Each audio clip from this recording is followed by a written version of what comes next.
Good morning students. Last topics में हमने कुछ प्रैक्टिकल यूनिट्स के बारे में पढ़ा था, to measure the distance which is light year, astronomical unit और पार्सेक। आज हम अपना नया टॉपिक स्टार्ट करेंगे स्टूडेंट्स। उसी चैप्टर में हम बात कर रहे हैं, चैप्टर हम पढ़ रहे हैं यूनिट एंड मेजरमेंट, उसी के अंदर एक टॉपिक आता है स्टूडेंट्स, वो है dimensions of a physical quantity. अब डायमेंशंस ऑफ फिजिकल क्वांटिटी की हम बात कर रहे हैं, इससे पहले मैं आपको एक चीज बता दूं, क्लियर कर दूं कि ये टॉपिक काफी इंपॉर्टेंट है। डायमेंशंस फाइंड करना किसी भी फिजिकल क्वांटिटी की काफी इंपॉर्टेंट टॉपिक है, काफी हेल्पफुल है। आगे इसकी काफी ज्यादा एप्लीकेशंस आप देखेंगे, कुछ आगे हम कुछ वीडियो करेंगे, उसी में हम देखेंगे स्टूडेंट्स की इसकी कितनी ज्यादा एप्लीकेशंस है, कितना इंपॉर्टेंट टॉपिक है। तो आई होप स्टूडेंट्स ये आपको समझना है अच्छे से, और साथ में आप ये मान के चलिए this is the base of physics, इसके बिना फिजिक्स नहीं हो सकती। ये आपको आएगा तो आपकी काफी टर्म्स आगे फ्यूचर के लिए आपको समझने में काफी आसानी होगी। तो डायमेंशंस में थोड़ा ध्यान से समझिएगा स्टूडेंट्स, काफी इंपॉर्टेंट टॉपिक है। फिर रिपीट कर रहा हूँ स्टूडेंट्स, काफी इंपॉर्टेंट टॉपिक है। अब डायमेंशंस क्या होती हैं, तो इसके मैंने आपको डेफिनेशन लिखी हुई स्टूडेंट्स। आप डेफिनेशन में ज्यादा ना जाते, आपको केवल समझना है इस चीज को। तो डेफिनेशंस तो फिर भी कभी एग्जाम में आ जाए तो लिखना पड़ता है, तो डायमेंशंस के मैंने डेफिनेशन लिखी हुई इसकी। तो definition according, it is defined as the power to which the fundamental units of mass, length and time have to be raised to represent a derived unit of the quantity. फिर दोबारा repeat कर देता हूँ। It is defined as the power to which the fundamental units of mass, length and time have to be raised to represent a derived unit of the quantity. अब देखिए students का मतलब क्या है, समझते हैं यहाँ पे। मैंने आपको कल बताया था स्टूडेंट्स की बेसिकली हमारे पास फिजिकल क्वांटिटीज टू टाइप की होती हैं, which is fundamental and derived. Fundamental quantities को हमने 7 कैटेगरी में डिवाइड किया था, mass, length, time, temperature, electric current, luminous intensity and amount of substance. ये मैंने आपको कल वाले लेक्चर में बता दिया था। उसके बाद अब हम बात करें स्टूडेंट डायमेंशंस। तो पहले हमें इन्हीं 7 फिजिकल फंडामेंटल क्वांटिटीज की डायमेंशंस को पता होना चाहिए। जब हमें इन 7 फंडामेंटल क्वांटिटीज की डायमेंशंस पता होंगी, तब मैं आगे किसी भी ड्राइव्ड यूनिट का या ड्राइव्ड फिजिकल क्वांटिटी का डायमेंशन इजीली फाइंड कर सकते हैं। तो आपको थोड़ा यहाँ पे ध्यान रखना पड़ेगा। Dimension of mass is taken as n, capital M। और यहाँ पे ध्यान रखिएगा, जब भी आप डायमेंशन लिखेंगे किसी भी फिजिकल क्वांटिटी की, तो उससे हम बंद इनक्लोज करेंगे एक स्क्वायर ब्रैकेट के अंदर। आप डायमेंशन ऑफ मास m नहीं लिखेंगे, ये गलत है। आपको इसके बाहर से स्क्वायर ब्रैकेट से डालने पड़ेंगे, ठीक है। तो किसी भी फिजिकल क्वांटिटी की डायमेंशन लिखने के लिए हमें उस डायमेंशन को उसके स्क्वायर ब्रैकेट में डालना होता है। तो डायमेंशन ऑफ मास को आप ध्यान रखिए m, dimension of length is l, बहुत simple students, m for mass, l for length, आप ये भी याद कर सकते हैं। Dimension of time is capital T, dimension of temperature is k for kelvin, उसकी असाइनमेंट होती है वहीं से हमने निकाले। इलेक्ट्रिक करंट की डायमेंशन होती है एम्पियर A, लुमिनस इंटेंसिटी की होती है candela CD, and amount of substance की होती है मोल। ठीक है स्टूडेंट्स, ये आपको डायमेंशन ध्यान रखनी होगी। अगर आपको ये ध्यान है तो आप आगे काम कर सकते हैं। तो स्टूडेंट्स फिलहाल मैं आपको यही बोलूंगा, अभी हमारे सिलेबस में जब तक क्लास 11 में स्टूडेंट्स केवल यही डायमेंशंस मोस्टली आती है, मास, लेंथ, टाइम एंड टेम्परेचर। और अगर टेम्परेचर थोड़ी देर छोड़ दो स्टूडेंट्स, क्योंकि टेम्परेचर की आगे वाली यूनिट्स में आएगा। फिलहाल बेसिकली जो हमारे पास है वो लेंथ, मास, टाइम है, ठीक है स्टूडेंट्स।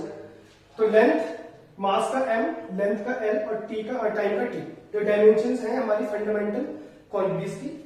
अब सपोज कीजिए, क्योंकि हमने बात की थी कल स्टूडेंट्स की फंडामेंटल क्वांटिटीज को छोड़कर तो बहुत सारी क्वांटिटीज होती हैं, तो उनकी डायमेंशंस क्या होंगे। जैसे हम बात करें स्टूडेंट्स एरिया, अब यहाँ पे आप देखिए मैंने केवल एरिया लिखा है। अब एरिया ऑफ स्क्वायर, रेक्टेंगल, ये आगे कुछ मेंशन नहीं किया हुआ है। एरिया किसी का भी हो सकता है। सपोज कीजिए मैं पूछूं स्टूडेंट्स आपको what is the area of square, sorry of circle, तो आप बोलेंगे पाई r स्क्वायर। मैं बोलूंगा आपको what is the area of square, तो आप बोलेंगे l स्क्वायर। मैं बोलूंगा what is the area of rectangle, तो आप बोलेंगे लेंथ इनटू ब्रेड्थ। ठीक है स्टूडेंट्स, तो ऐसे कई टाइप के एरिया भी हो सकते हैं। मैं पूछूं what is the area of cylinder, तो आप क्या बोलेंगे 2 पाई RH बोल सकते हैं। Area of sphere, surface area of sphere 4 pi r square. तो आप एरिया की हम बात करें फिलहाल, एरिया किसी भी क्वांटिटी का हो सकता है, किसी भी शेप का हो सकता है, वो सर्किल हो सकता है, रेक्टेंगल हो सकता है, स्क्वायर हो सकता है, एक क्यूब हो सकता है, एक क्यूबॉइड हो सकता है। तो आप यहाँ पे थोड़ा ध्यान से देखिए, ये पाई तो एक कांस्टेंट है, सबको पता है इसकी वैल्यू 22.7 होती है और इसकी कोई यूनिट नहीं होती, पीछे से कोई मीटर सेंटीमीटर तो पीछे से आता नहीं, ठीक है। तो आप इसको छोड़ दीजिए पाई को, क्योंकि डायमेंशन लेस है, मतलब ये कांस्टेंट क्वांटिटी है हैविंग नो डायमेंशन, तो फिर आप इसे छोड़ दीजिए। आप यहाँ कहिए radius. Now what is radius? Radius क्या है एक्चुअली? रेडियस डिस्टेंस हम बात करें तो लेंथ तो होती है। What is radius? अगर हम बात करें इन तीन टर्म्स में, इन टर्म्स में आप बताइए फंडामेंटल क्वांटिटी से हेल्प से, अगर जो रेडियस है तो आपसे क्या बोलेंगे? मास बोलेंगे, लेंथ बोलेंगे, टाइम बोलेंगे, टेम्परेचर बोलेंगे। तो आपके जवाब होगा सर लेंथ होती है रेडियस। तो देखिए यहाँ पे रेडियस का square R square, what is dimension of length? L, तो आप इससे एल स्क्वायर कर सकते हैं, तो यहाँ पे आर स्क्वायर है। सिमिलरली यहाँ पे देखिए स्टूडेंट्स, एरिया ऑफ हम बात कर रहे हैं स्क्वायर का, तो व्हाट इज स्क्वायर? स्क्वायर को पता है कुछ इस टाइप का होगा। तो एल स्क्वायर की हम बात करें तो एल यहाँ पे क्या है? देखिए लेंथ, यहाँ पे देखिए लेंथ की जो डायमेंशन होती है क्या होती है एल स्क्वायर। ऐसे आप बात करें लेंथ इनटू ब्रेथ, तो कहने का ये स्टूडेंट्स कि जहाँ पे लेंथ और ब्रेथ है, सारी लेंथ का ही तरह का टाइप ये पार्ट है, तो इनकी डायमेंशन हमेशा हम लेंथ ही लिखेंगे, यानी कि हम लिखेंगे इसका L. Dimension of length is always L. तो इसका मतलब आप कोई भी एरिया फाइंड कीजिए, किसी भी शेप का एरिया फाइंड कीजिए, उसका फॉर्मूला डिफरेंट हो सकता है, देखिए फॉर्मूला सारे डिफरेंट है, बट डायमेंशन की हम बात करें स्टूडेंट्स तो हमेशा एल स्क्वायर ही हो, उसके अलावा हो ही नहीं सकते। नाउ दूसरा एग्जांपल अगर लेके अगर हम चले सब वॉल्यूम का, अब वॉल्यूम भी कई शेप का हो सकता है। अगर हम बात करें क्यूबॉइड क्यूब का, तो आप बोलेंगे sir L cube is the volume of cube. मैं पूछूं what is the volume of cuboid, तो आप बोलेंगे length into breadth into height. मैं बोलूंगा what is the volume of sphere, तो आप बोलेंगे 4/3 पाई आर क्यूब। मैं बोलूंगा what is the volume of cylinder, तो आप बोलेंगे what is the volume of cylinder? Pi R square H. आपको आंसर ये होगा। तो फिर ध्यान से देखिए वॉल्यूम, यहाँ पे एल है लेंथ, तो क्या आएगा यहाँ पे? Dimension of L is capital L, sorry dimension of length is capital L, we can say L cube. Similarly यहाँ पे देखिए लेंथ, ब्रेथ और हाइट तीनों ही लेंथ है, we can say its L square, sorry L cube. फिर यहाँ पे ध्यान से देखिए 4/3 pi, this is a constant quantity having no units, इसकी कोई यूनिट नहीं है, कोई डायमेंशन नहीं है इसकी, उससे अब डाल जाएंगे आर क्यूब के ऊपर। आर रेडियस है, वो भी लेंथ ही होगी, और इसके बाद आप कंपेयर करेंगे इस टर्म से, यहाँ पे फिर से डायमेंशन क्या आएगी? L cube. फिर यहाँ पे देखिए नेक्स्ट पाई, फिर से कांस्टेंट आप छोड़ दीजिए, बट इज आर रेडियस जो एक लेंथ होती है, हाइट भी एक लेंथ होती है, we can say it becomes L square into L. Radius length है तो एल स्क्वायर, हाइट के लिए लेंथ आ गई तो कैन से एल क्यूब। तो देखिए फिर से वॉल्यूम के जो फॉर्मुलेज हैं वो डिफरेंट शेप के लिए डिफरेंट हो सकते हैं, बट डायमेंशन होगी स्टूडेंट्स वो हमेशा एल क्यूब होगी। तो आप आई होप कि आपको समझ में आ रहा हो कि हम कैसे डायमेंशन फाइंड कर रहे हैं। तो देखिए एरिया वॉल्यूम जो है ये क्या ड्राइव यूनिट्स है, तो इससे मैंने आपको लिखा था it is defined as the power to which the fundamental units of mass, length and time have to be raised to represent a drive unit of the quantity. L length, mass और time की जो fundamental units हैं, जैसे हमने देख लिया M L T, इनको power में कितने से रेज करूं टू रिप्रेजेंट दैट क्वांटिटी, उसे हम बोलते हैं dimension of that physical quantity. तो आप देख रहे हैं वॉल्यूम की डायमेंशन को मैंने क्या किया, लेंथ की डायमेंशन को 3 पावर से रेज कर दिया। मास की अभी बात नहीं, मास भी नहीं है यहाँ पे और टाइम भी नहीं है, तो मास की पावर 0 होगी और टाइम की पावर 0 होगी, एल की पावर में 3 कर दी। सिमिलरली यहाँ पे देखिए आप एरिया का, यहाँ पे एम की पावर एम भी नहीं है और टी भी नहीं है, तो एम की पावर 0 है, टी की पावर 0 है, एल की पावर मैंने 2 से रेज की है टू रिप्रेजेंट द एरिया। तो इससे हम डायमेंशन फाइंड कर सकते हैं किसी भी क्वांटिटी की। नेक्स्ट कुछ और फॉर्मुलेज हमारे पास आते हैं स्टूडेंट्स, जैसे कि स्पीड। हम बहुत सिंपलेस्ट में जाएंगे और फिर बहुत समझने की कोशिश करेंगे कि डायमेंशन कैसे फाइंड करेंगे। Next one speed. तो देखिए आप डायमेंशन फाइंड करने के लिए आपको एक चीज समझ में आ गई भी अब तक कि डायमेंशन हम किसी फिजिकल क्वांटिटी की तभी लिख सकते हैं जब हमें इसका फॉर्मूला पता हो। फर्स्ट ऑफ ऑल बिना फॉर्मूले के डायमेंशन फाइंड करना इम्पॉसिबल स्टूडेंट्स, तो आपको फॉर्मूले, बेसिक फॉर्मूले जो आपने अभी तक पढ़े हैं वो आपको पता होनी चाहिए। उसकी हेल्प से हम डायमेंशन इजीली फाइंड कर सकते हैं। जैसे आप बात करें स्पीड की, स्पीड का फॉर्मूला क्या होता है?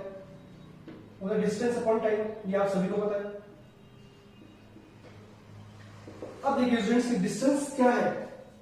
डिस्टेंस फंडामेंटल क्वांटिटी यानी कि लेंथ है, और टाइम तो ठीक है, टाइम ही चल रहा है, तो डिस्टेंस की डायमेंशन क्या होगी स्टूडेंट? वो लेंथ क्योंकि एल हो जाएगा, और टाइम की डायमेंशन हो जाएगा T.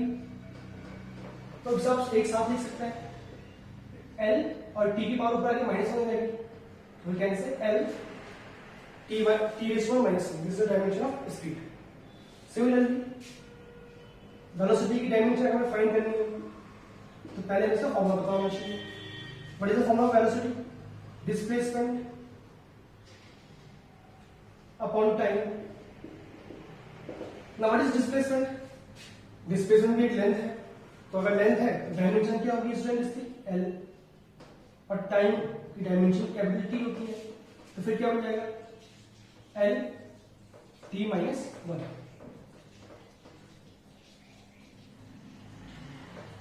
This is the dimension of velocity. Now students, what is the dimension of acceleration? अगर मैं आपको पूछूं what is the dimension of acceleration, तो स्टूडेंट्स फिर पहले आपको इसका फॉर्मूला पता होना चाहिए। आप सभी को पता है इसका फॉर्मूला होता है वेलोसिटी अपॉन टाइम, और we can say change velocity upon time. तो फिलहाल सिंपलेस्ट फॉर्मूला लिखते हैं वेलोसिटी अपॉन टाइम। तो देखिए अब हमें डायमेंशन फाइंड करनी है एक्सेलरेशन की, तो मुझे वेलोसिटी की डायमेंशन अपॉन टाइम की डायमेंशन को पुट अप करना पड़ेगा रिस्पेक्टिव वैल्यूज पे, तब यहाँ से इसका आंसर मिलेगा। तो देखो डायमेंशन ऑफ वेलोसिटी जस्ट अभी हमने फाइंड किया स्टूडेंट्स, वो आएगा एल टी माइनस वन, और टाइम की डायमेंशन एबिलिटी होती है, it comes to be L T raise पर माइनस टू। माइनस वन पहले से ऊपर है, एक टी की पावर ऊपर जाएगी, फिर माइनस वन, तो minus one minus one add होकर माइनस टू बन जाएगा। तो this is dimension of acceleration. Next one is force. अब आपको फोर्स का फॉर्मूला पता होना चाहिए, तभी आप फोर्स की डायमेंशन फाइंड कर सकते हैं। तो what is the formula of force? It is mass into acceleration. This is simplest formula, ये आप क्लास 9 से पढ़ रहे हैं, ठीक है स्टूडेंट्स। अब देखिए what is the dimension of force, तो यहाँ पे देखिए आप मास इनटू एक्सेलरेशन। मास एक फंडामेंटल क्वांटिटी है और उसकी डायमेंशन होती है कैपिटल एम, तो यहाँ पे आप मास की डायमेंशन पुट करेंगे कैपिटल एम, और डायरेक्ट और and dimensions of acceleration just अभी हमने फाइंड किया था, which is L T minus two. अब इन्हें कंबाइन करके लिख सकते हैं L T sorry M L T minus two, M की पावर वन, एल की पावर वन और टी की power minus two. This is the dimension of force M L T minus to.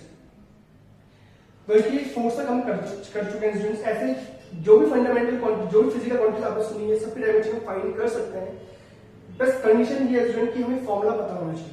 तो मैं आपको एक चीज बताऊं, याद कुछ नहीं रखना है, यहाँ पे आपको कुछ भी मेमोराइज नहीं करना है, आपको समझना है। पहली चीज, फिजिक्स में आपको बार रिपीट करो स्टूडेंट, रखना कुछ नहीं है, आपको मेथड समझना है और देन इसको अप्लाई करना है। तो फिलहाल मैं आपको एक चीज बोलता हूँ स्टूडेंट्स, फोर्स की डायमेंशन आप ध्यान रख लीजिए, ये बहुत यूजफुल डायमेंशन है। अगर हमें फोर्स की डायमेंशन पता हो तो हम काफी क्वांटिटीज की डायमेंशन इजीली फाइंड कर सकते हैं इसकी हेल्प से।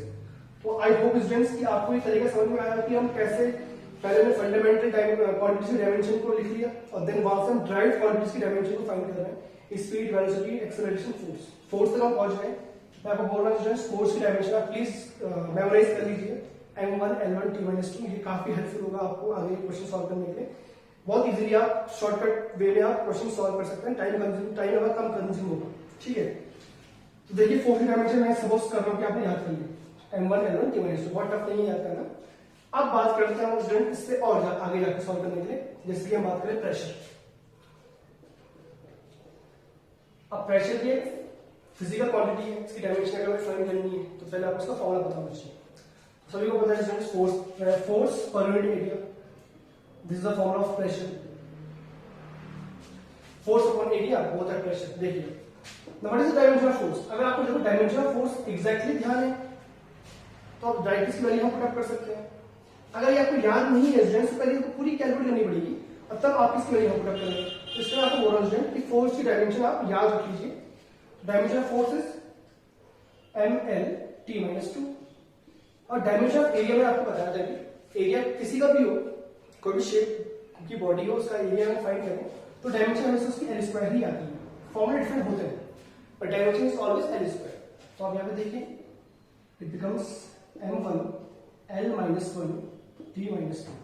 l की पावर ऊपर 1 है, नीचे है 2, 2 की पावर अगर ऊपर जाएगी तो माइनस 2 हो जाएगा, यहाँ पे ऑब्वियसली कितना हो जाएगा आंसर होगा। This is the power of dimension of pressure. अब हम बात करते हैं स्टूडेंट प्रेशर को आगे बढ़ के थोड़ा सा।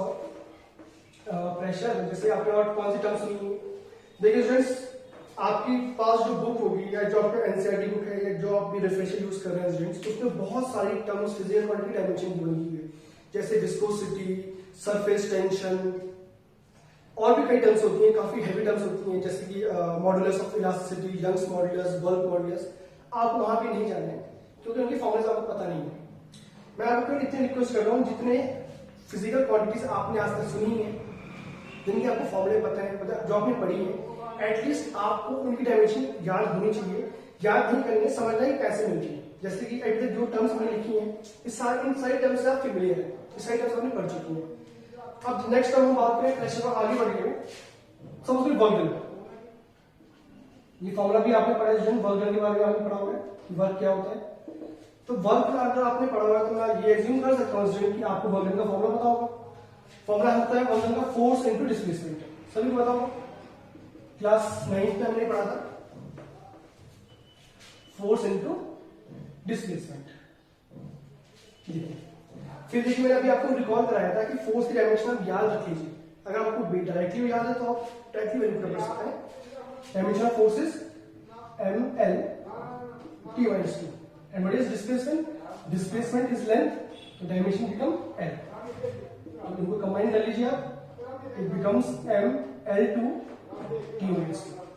This is the dimension of work done। Now moving to the next term, आपने एक टर्म और सुन ली पावर।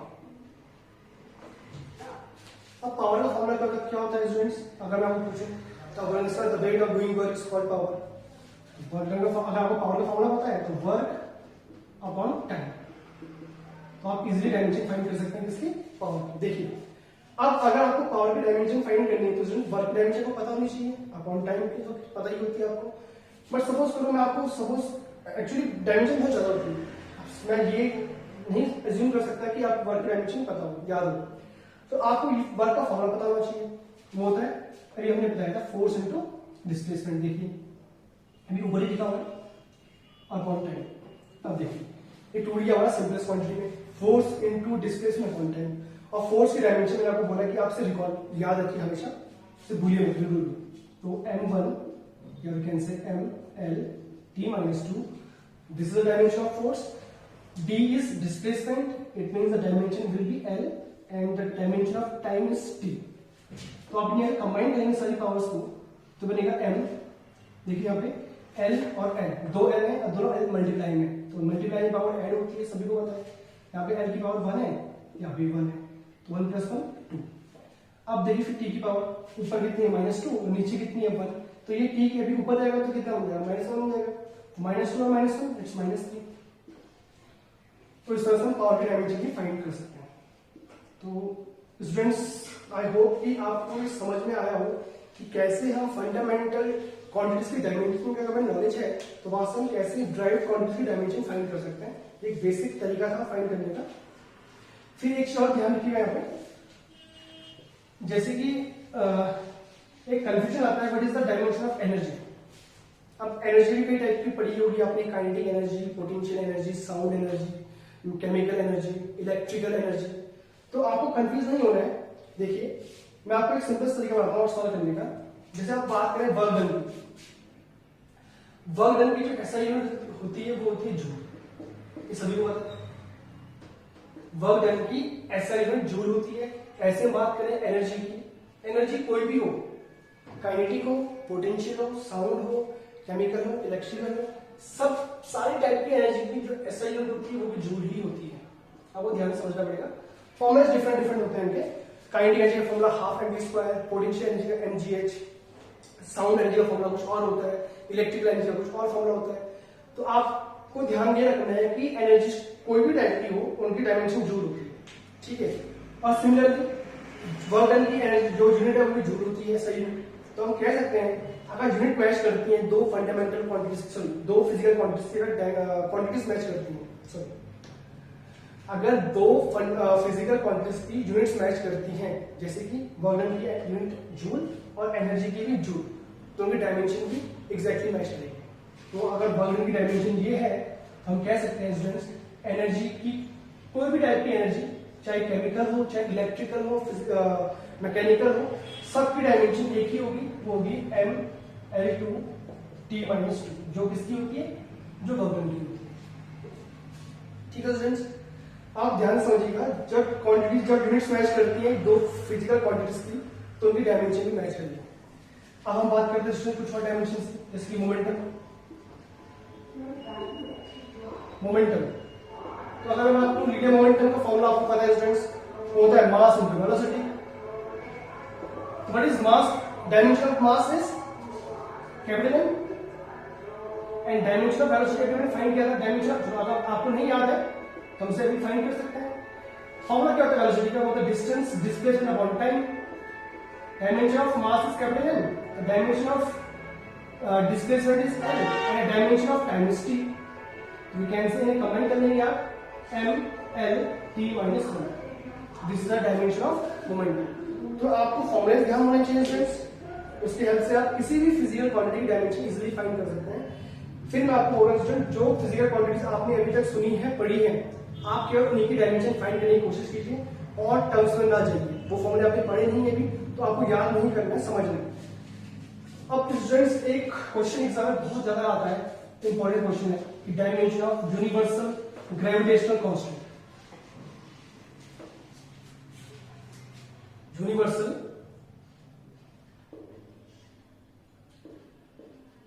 ग्रेविटेशनल कांस्टेंट, उसको नोट करते हैं कैपिटल जी से, सभी को पता है।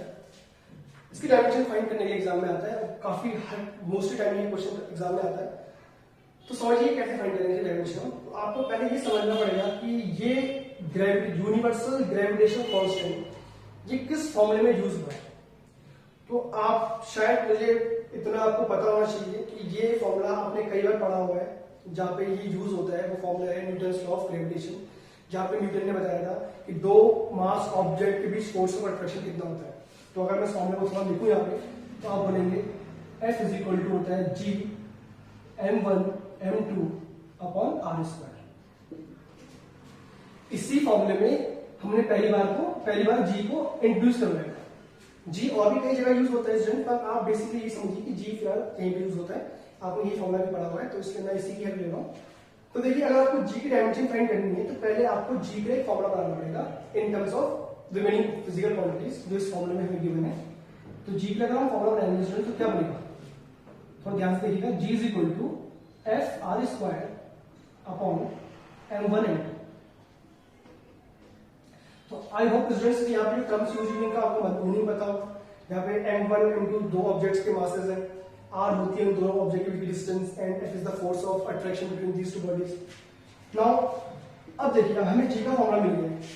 अब हमें G का फॉर्मूला मिल गया है, तो अब मैं क्या करूंगा, इसकी डायमेंशन इजीली फाइंड कर सकता हूँ, क्योंकि हमें फॉर्मूला पता है लग गया है। तो डायमेंशन ऑफ फोर्स में आपको जो याद करवाया है, तो आप याद कर सकते हैं इसे। इसकी वैल्यू आप लिख सकते हैं m1 L1 T-2। This is dimension of force. r is distance between these two mass bodies. तो डिस्टेंस अगर है तो डायमेंशन क्या होती है? L होती है। अगर लेंथ की डायमेंशन L होती है। अगर स्क्वायर है तो आपको L स्क्वायर डालना है अपॉन m1 m2। ये हैं दो ऑब्जेक्ट्स के मासेस। तो मास है तो ऑब्वियसली दोनों की डायमेंशन क्या होगी? m ही तो होगी। कंफ्यूज नहीं होना स्टूडेंट्स। मास 1 kg हो या 2 kg हो या 6 kg हो, कुछ भी हो, या 1 ग्राम हो या टन हो, क्विंटल हो, मास तो मास है, डायमेंशन हमेशा उसकी m ही होगी। आप हमें m1 m2 मत कर देना, ठीक है स्टूडेंट्स। डायमेंशन ऑफ मास हमेशा m ही रहेगी, चाहे मास वेरी करे।